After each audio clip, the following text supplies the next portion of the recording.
I was hired to look at some cabins at a park, and there was a real strong odor in a couple of these cabins. And initially, I didn't see anything wrong. I could smell it. I mean, it really knocked you down when you came in the door. All these cabins are built the same way. They're kind of on a hillside, so they've got a small foundation, crawl space kind of thing that's maybe, I don't know, maybe as wide as the cabin is, and then it's maybe 10 feet deep. And then on the downslope side, they got stilts. This crawl space is built into the hillside. And so one of the things I realized was that the problem was actually in the crawl space. You could smell it upstairs, but the actual issue was the crawl space.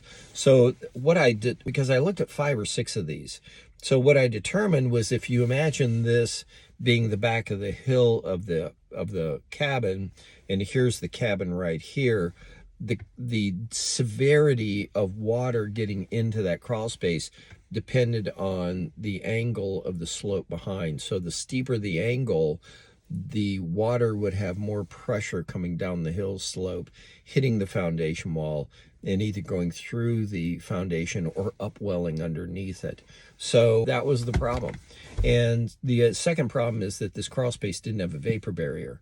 So the moisture that was loading into the crawl space was not being restricted. In Ohio, you have to have a class 1 vapor barrier, which has, like no permeability, 0.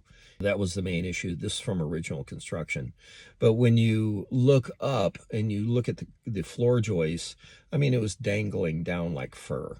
It was a heavy, heavy, heavy growth.